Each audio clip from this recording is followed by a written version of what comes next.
Hey guys, welcome to Solo ReacTalk. Today I'm going to be reacting to A Tale of Two Primarchs, Episode 1, Catachan Cappers. Yes, made by Bruva Alpha Busa.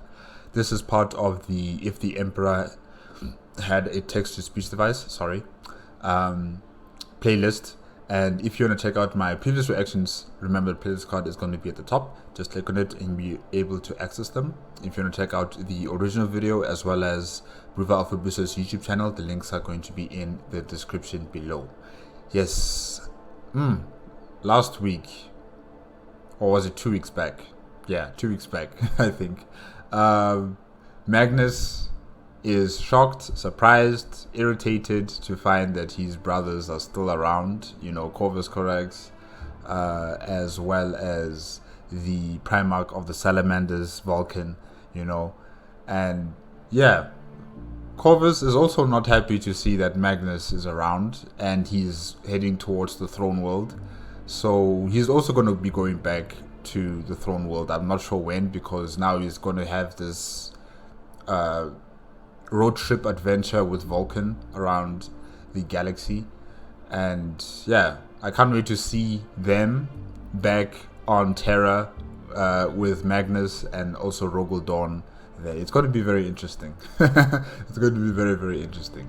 But yeah, let's start with episode 1 of A Tale of Two Primarchs. 3, 2, 1, go.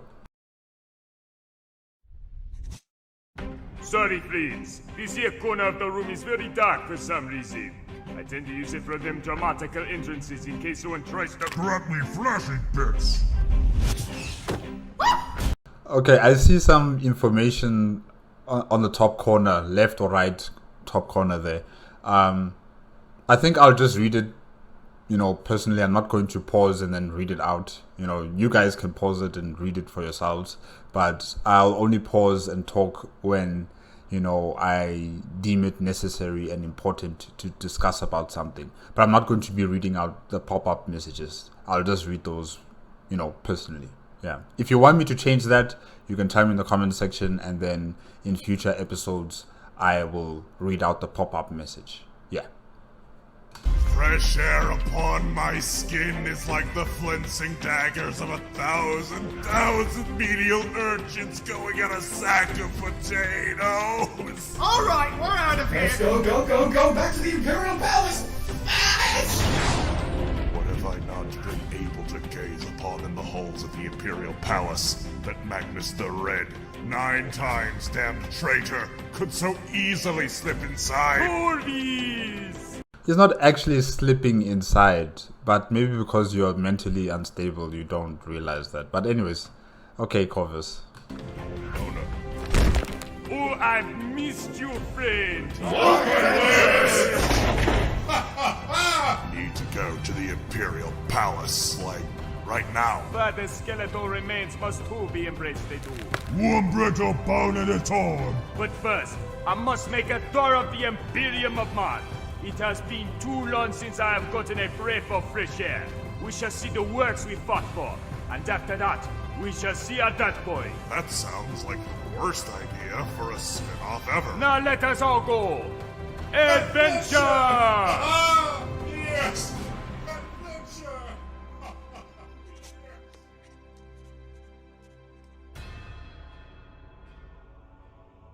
So there's no opening introduction music?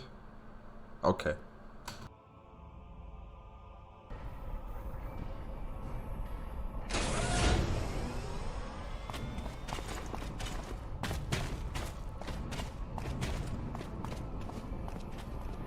Chapter Master Tushan. It truly is an honor. This honor is mineth, Kaivan Strike, Master of Shadows. We have awaited thine arrival. So, it is true. It is really, truly true. Yes, it is true. Truly? Ha ha! Oh, indeed. He awaits thee on the deck of Commandeth. If you will, please follow with my locomotion, beloved cousin friends. At least they're civil with each other, the different Astartes from the different chapters. They're very civil. So I like that.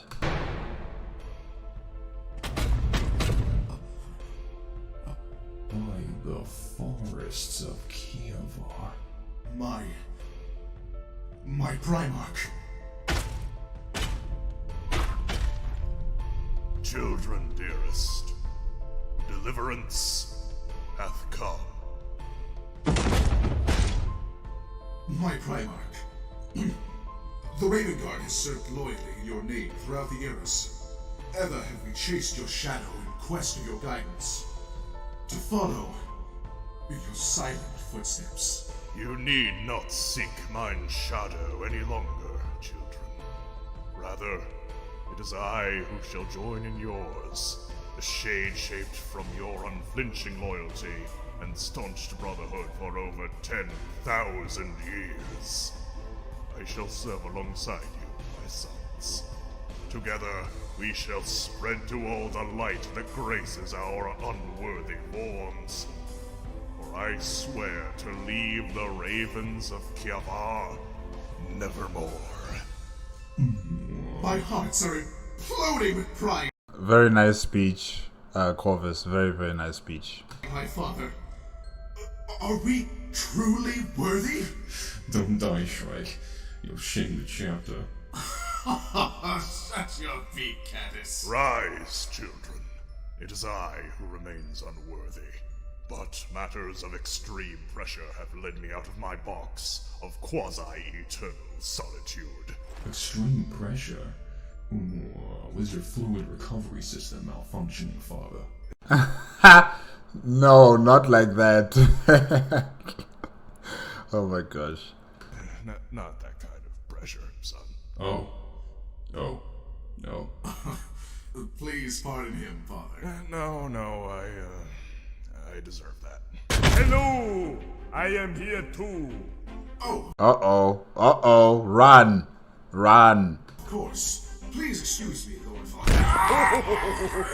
You are nothing if not the politest little raven I ever did see. Vulkan, stop unintentionally murdering my son.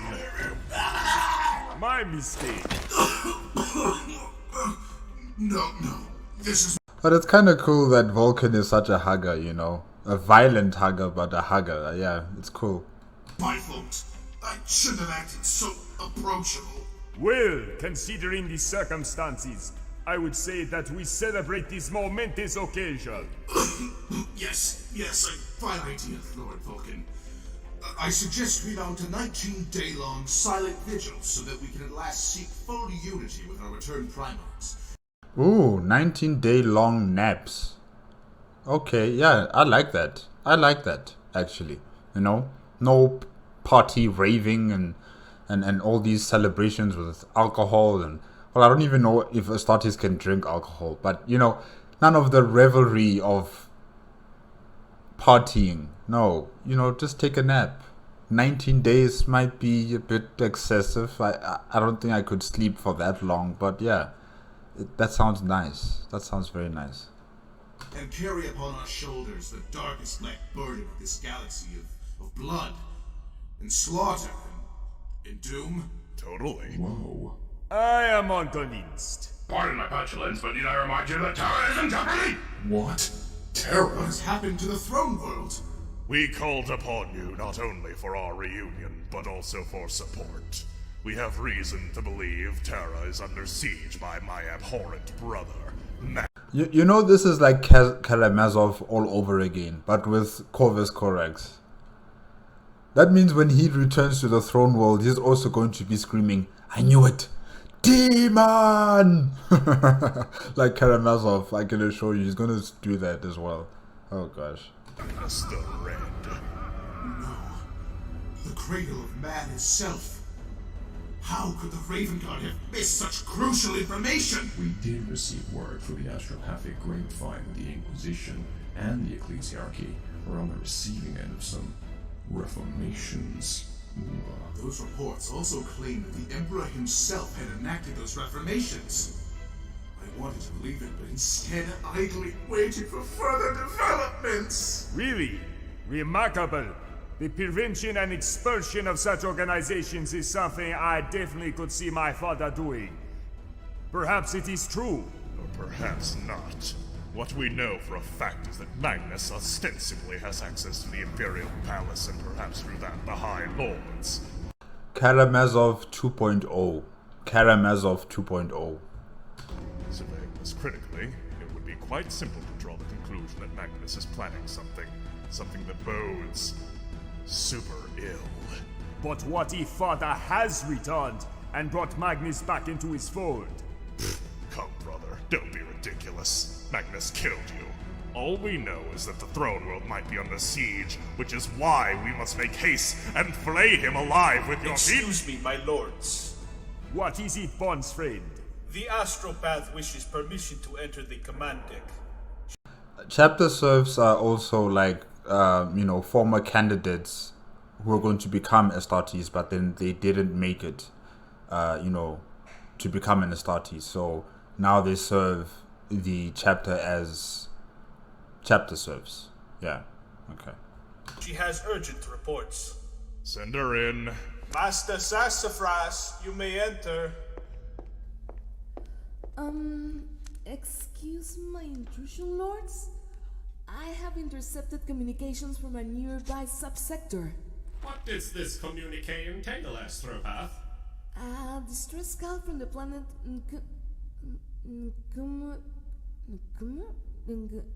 how the Greeks used to pronounce this?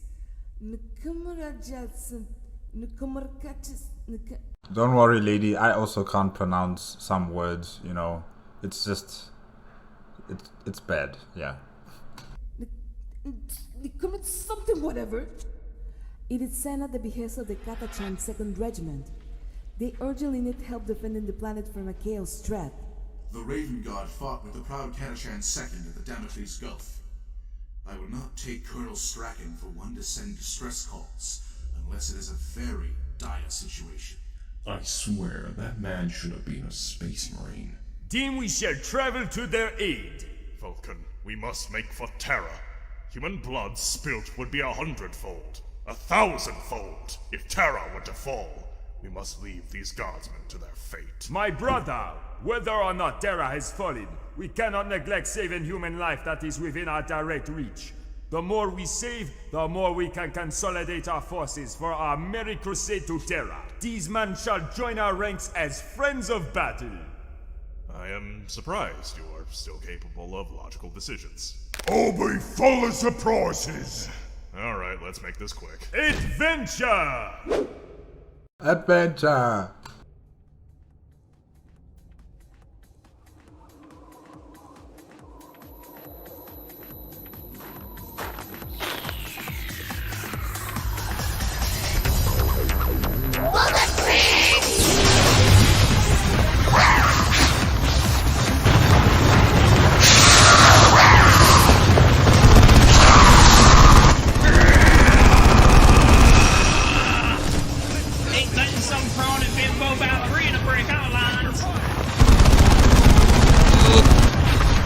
I like the music. I like how the Slaneshi demons were like, "Father Prince!" Oh wow, that was cool. And now the Catachan soldiers are firing at them with very big guns. They kind of look like bolter guns, yeah. Harness the immaculate muscle mass and combine with its precious brother. My escape from the eternally enduring dance of the damned will be determined. Dancing forever. Wow. I must have those muscles, man! Come on, what are you? Catachan jungle fighters or a bunch of spaghetti-limbed void thorns? Didn't your mother ever teach you to shoot straight? Don't answer that! Better question! Is this supposed to be a firing line? Well, line your fires! Connor! It's aim and shoot! Not aim and aim and aim and aim! Fire your damn weapon! Berzin! Stop changing your guns like some spastic octopanda! Bossman! For the love of the Emperor! Will you learn to reload on a sensible timescale? But you're just talking, Commander. You're just talking a lot. You're not shooting at the enemy yourself, you know. They're coming in very fast. Or I will send you out with a rusty spoon! Double time, you damnable double bitch! Conrad, tie your fracking laces! Emperor's arse, do I have to do everything myself?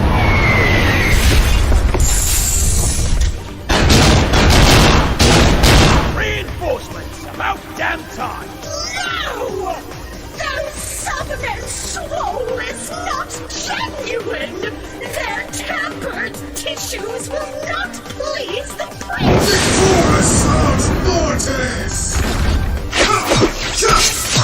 Belligerent bird bouncers! They try to two-time the mask! If I split you in twain, you might handle it better, demon scum. You are a child of the anathema! The master of mankind to you, craven filth. Oh, no! These biceps are not worth the banishment! I'm out!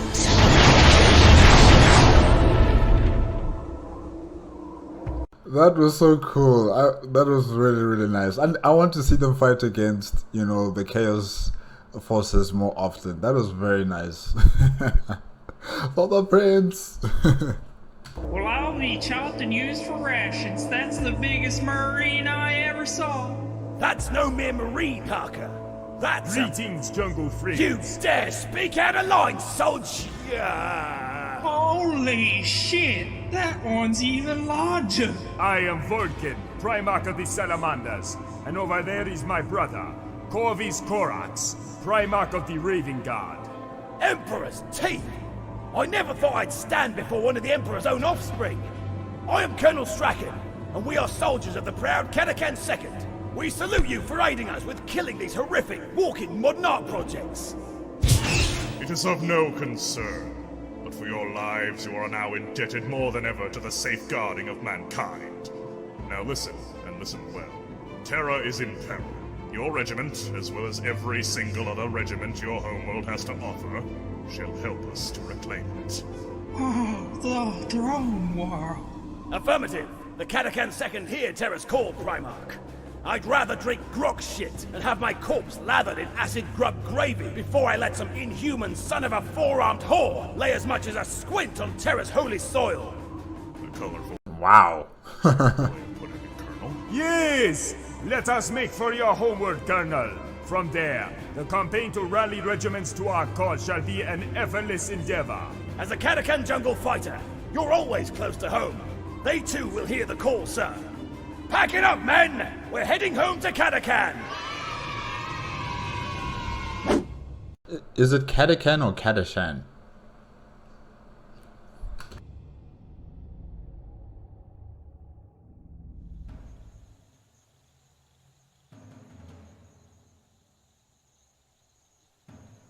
This is rather... austere. I suppose it would be for the likes of us. A behopeful burden for the king of Catachan, mein Prinkle. This jungle weeds out the weakness and helps these soldiers serve with the barest of resources. This here Catachan thing is a real knife. Ha! You call that sorry spatula a knife? Nah. Better bow before the Night Reaper, 'cause this is a knife. Oh, man! What? Are these guys having like a knife competition? Which one is the best? Okay. And they're all ripped. All of these guys got six packs and triceps and biceps and everything. It's just wow. What kind of shit up Grokstein have I sunken into? Is that what you tribe yankers call knives in these here parts? A real knife is nothing less than a devil's claw knife. By Marbo's glutes. Devil's claw knife. I'll be damned. It's so big. Oh, yeah, boy. Attention! Who is in command here? This man has knives for hands. The man Emperor listened to my prayers. Please heed my words, not my serrated assets. Well, suppose I'm in command, sir. You... suppose. Yeah, considering I've got the finest knife. Right, boys? Yeah. Oh, yeah. For mine own failure to show surprise, I must justly flagellate myself. Do some big imported choppers, jungly boys. It is rare to see such fine alloys used in blades for guardsmen. The stuff used to produce these knives are exclusive to Catachan, sir. Yeah, they're the best cutters around. They're not only stabby, steely gore ones, but they also mark our status. Quality knives up the likelihood of being voted silent and such. As long as you wield it well, of course. People look at you funny if you end up stabbing yourself a bunch. I can dig that. So your hierarchy mimics that of orcs, but instead of judging body mass index, you are all constantly performing a regiment-wide knife measuring contest. We can see clear as sunlight that you're no less than a son of the Emperor himself, considering all that sharp stuff sticking out of you, sir. Right, whatever. Report.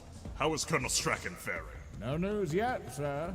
He'll be coming around himself when he's got news.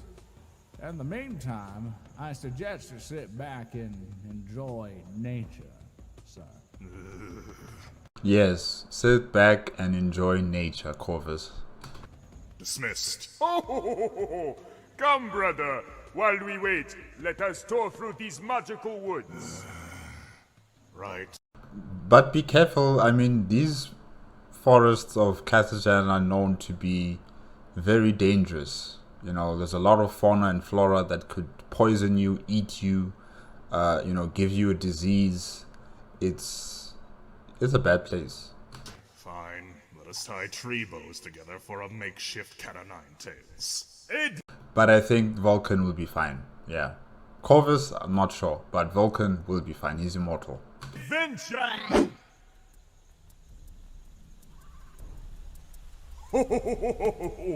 This planet humbles me to no bounds. Tank-sized squapapeds, platoon-eating plants, and trench foot for the power armor. Why do people live here?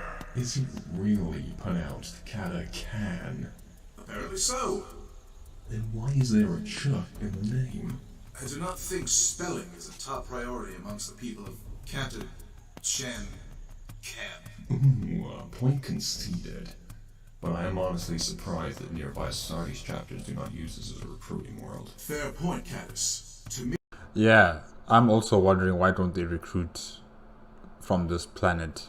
But maybe... I'm not sure. Maybe, like, they want to keep them as a special unit, to be used for special occasions as the Astra Militarum, Just like with the Acadian Shock Troopers, the Elysian Drop Shock Troopers, they're also being kept as like a special force within the Astra Militarum that will be used when necessary. Also, like the soldiers of Krieg, they're also sidelined and kept as they are, not really to be interfered with any other branch of the Imperium of Man, So maybe they're kept this way as a special unit for the Astra Militarum. And, they can't be inducted into any chapter for to become an Astartes. Yeah. To merely survive here is a feat as taxing as the most grueling of Ravengard trials. For none to capitalize on this hardy planet's offspring is foolish. I reckon it's the Astra Militarum's way of proving that they too can provide incredibly effective soldiers without the need for exorbitant bio-enhancements. Their mere muscular presence bolsters morale amongst troopers, makes other regiments strive to be as prestigious, and makes the entire Astra Militarum look good by association. Essentially, posturing is important, You need to have those poster boys and girls that will represent your institution within the Imperium of Man. Because the chapters have their Astartes, they are the poster child of their organizations. In the Sisters of Battle, they have their Sisters of Battle that are also representing them. The Tech Priests of Mars, they have their Titans, which are their poster boys. And yeah, many other organizations all have their own special poster boy or poster girl that is used to represent their prestige, if I can say that, in the Imperium of Man. Yeah. So, politics are to blame then. The commander of the Imperial Army is... Astra Militarum. The Wall of Guns requires this planet and its elite troops to prove a point. How repulsively bureaucratic. lunatic. Well, this green murderous marble is a cherished part of Imperial history, my friends. The telling of its tales is greatly appreciated by the denizens of the Imperium, inspiring them to greater feats of loyalty. If its reputation is of such political leverage, how come these regiments aren't provided more effective war gear? Last I checked, bare pectorals are no substitute for flak armor. I think the reason why they're not wearing any heavy gear or flak armor is because this planet will devour you alive if you are slow, if you are stupid, if you are weak, you know. It destroys the stupid, torments the slow, and kills the stupid, if I can say it like that, yeah. So, you know, wearing flak armor, wearing any type of armor in this planet is just maybe not advisable. Is that not a good sign? The Catachan jungle friends can get their assignment done while wasting minimal resources. Knife, lasgun, big pair of boots, jungle pants, bandana, and optionally a top. Economic, effective, and appearance-wise very, what's a better word for marketable? Tactically inept. The one piece of war gear they sport effectively are their knives. I'm hardly sure how they even acquire them. Presumably, the local forge world deals them their knives in exchange for the steel alloys unique to this planet. I refuse to believe for a single second that the machine cult would ever willingly waste whatever minuscule amounts of minerals that can be mined off of this world on making knives for regiments that refuse to wear even the most basic of armors. Okay, Corvus. Aesthetically, the Catachans make up for their lack of war gear. Aesthetics are as important, if not more so, than effectiveness in combat, as the Emperor himself has obviously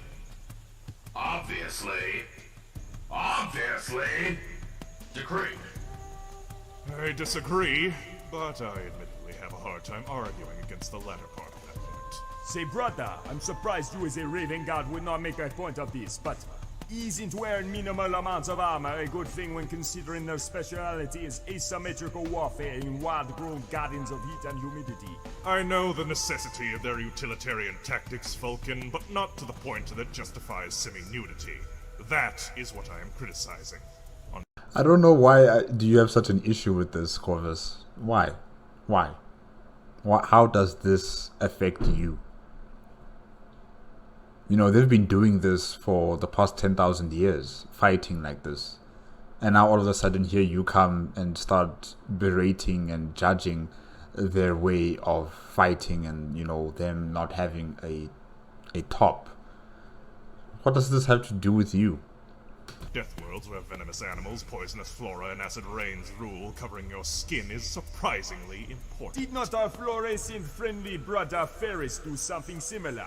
You know, brandishing the sheer might of humanity by showing off his flashing muscles all the time. That is because said muscles were permanently covered in living metal. Besides, if his sons in the Iron Hands got to decide, every single soul on this forsaken planet would carry cybernetics the likes of which would make Colonel Strachan look like an unsoiled newborn. Flesh is weak. Weak! The real Ferris Manis would say the opposite, ya dumb ghost-faced idiot. Oh! In that case, what if the Catachan jungle fighters were to envelop themselves in this living metal as well? Their quote-unquote armor would be heat-resistant, not too heavy, and retain their, marketable aesthetics. Alas, interjections are abundant. Living metal is oft only found through that of heretical Xenos consort, and is forby principally rare. Besides, 'tis clearer to see that the normal musculature of Catachan folk is sufficient enough to send us any pack of hostiles flying. Well, with the departure of Demonettes, but that is, to be fair, a given, considering... Friends! Look at this toad! Vulkan, we are in the middle. Vulkan, stay away from that.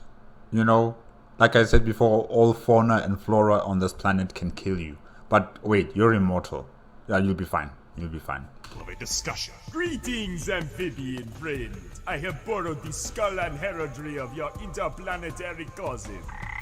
We shall be friends for a lifetime, Smokebroker. Vulkan reminds me of Dee from Dexter's Laboratory, really. Corvus Corax, sir. I have news. Report. Word has been spread. Regiments across all nearby sectors are already banging on the Munitorium's doors to get transferred back home to serve under your command. Excuse me, sir. Gunnery Sergeant Harker, check your zone! Bark and Toad, 12 o'clock by the Jolly Green Giant, sir. Emperor's tap-dancing thyroid gland! Everyone, danger! Retreat immediately! What? Catachan Bark and Toad, sir. The most poisonous creature in the galaxy. It'll let rip a cloud of toxins that can kill anything if it's feeling threatened. Even fully sealed power armor don't help. Are you serious? It's a lesser one, so situation's under control. Everyone step out of its immediate vicinity!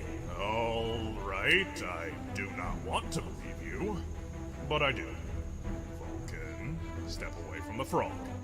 Please, step away from the frog, Vulkan. I would like to pet this creature.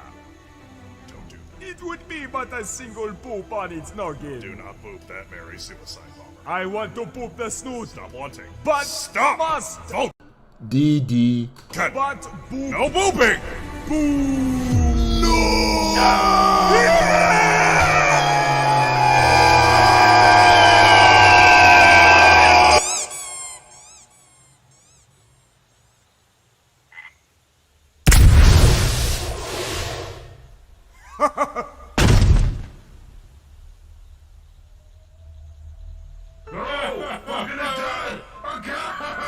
He'll be back in 2 hours or maybe even 30 minutes. He'll be back. Damn it, damn it, damn it, damn it! You are dumb, Vulkan! Dumb! Sus, we gotta get moving. Whereas they are, them barking toads move in close proximity to one another this time of year. Wouldn't want to meet one of them greater toads that hop around. Why is there one on my head? No Emperor damn wonder, I say. They're attracted to the smell of ammonia. You should have really gone and taken a shower, sir. Them greater toads have their toxins travel a kilometer in seconds when detonating. We're all dead, man. No. How? Why? How could I let this happen? The Raven God outstayed by a toad? This is the worst day. Vulkan is dead, and so are we! Galaxy, thy grim darkness is ludicrous! Everyone, calm yourselves. Evacuate the area. I shall remain, but still suckles on mine ammonia-ridden scalp. But my Primarch, we cannot leave you to this fate. We could never do such a thing. Kavon, Codus, do as I say. Your fate is that of the Raven. This toad, however, is mine. My penance for crimes committed. It is a just fate, and I accept it. I was not meant to return. The galaxy needs you, more than it needs me. Fine jest, sir. But there's an issue. That toad's slowly sliding off your greasy, unwashed bush of a hairdo. Before we can get out of Dodge, that toad's gonna be falling down like a warhead, killing us all. And you talking ain't making things better. You shall not die. No! I shall not share this punishment with anyone else! You cannot mean... Farewell! You must yet make your way to Terra without me. Do not allow Magnus the Red to threaten Soul with his malignant presence. Vulkan will lead you well, whenever he wakes up from his, self-imposed death nap. Okay, bye.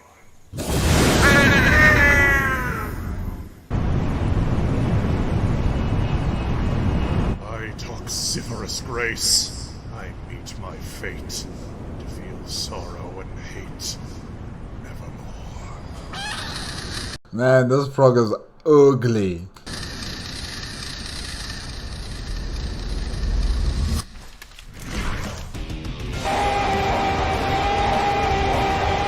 Is that Sly Marbo? Whoa.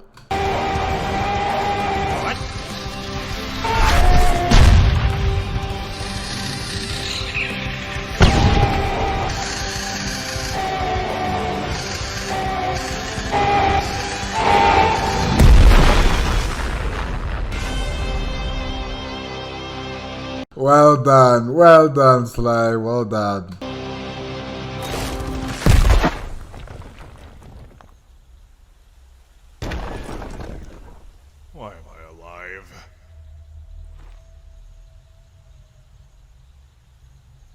Hello.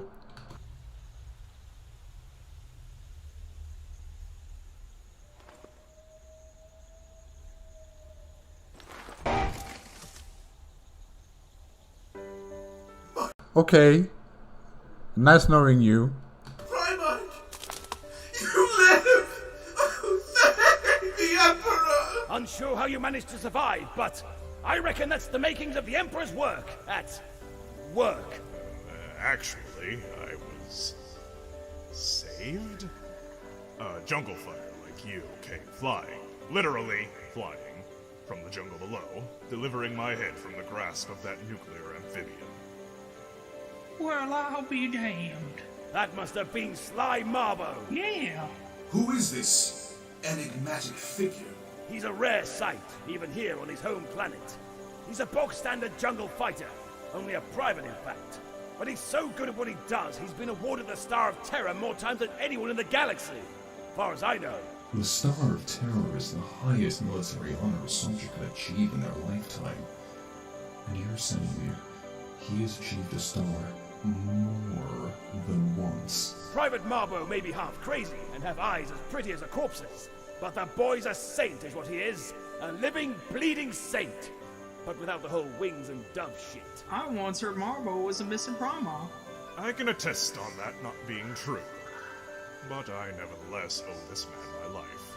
Pardon me, but I must ask, how did he manage to, well, fly? Oh, he can't fly or anything. But his aerodynamic musculature and knowledge of Catachan jungle tree buoyancy can help him simulate flight. The crazy bastard. Oh. Wow. Perfect. He's truly proven himself this time around. As he's technically part of my Catachan second, I sure do hope he joins us on this Terran crusade business. I Please join us, Sly. would demand no less. If he represents your greatest warriors, I can see huge potential in you all by association. Just like you do the Militarum at large, I realize. I am grateful to have troops such as yours join us in our crusade. Thank you, sir. Thank you. Yes, the Strongman Commando friends have officially joined us on our journey. Vulkan's back. Holy shit! Oh, yes. Only Drill Instructor Barnes could see me now.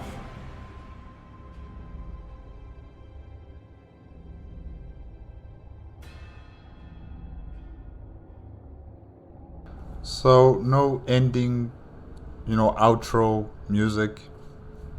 Okay, alright.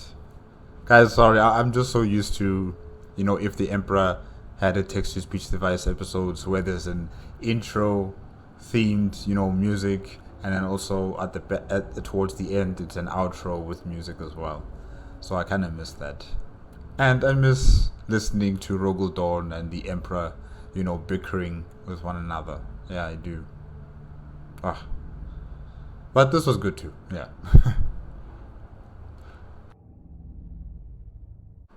Okay guys, that's it with A Tale of Two Primarchs, Episode 1, Catachan Capers, made by Bruva Alpha Busa, part of the If the Emperor Had a Text-to-Speech Device playlist. And yeah, Corvus, Corax, and Vulkan, they're on their road trip adventure. They have, begun their adventure on Catachan, trying to, collect or get the assistance, the help from the Catachan regiments, and they are successful. Hopefully Sly Marbo will also join them in their crusade. And yeah, it was quite interesting, just seeing Kovacs being so irritated on, the etiquette, or should I say, the way the Catachan soldiers dress, how they don't have any shirts, they're just, firing their weapons with no body armor whatsoever. And, also questioning whether the tech priests are really helping out the Catachan soldiers with their blades and other forms of weapons from the minerals that only come from this planet. So yeah, that was also quite interesting. But yeah, Corvus is in for a rude awakening in this galaxy. Things have changed.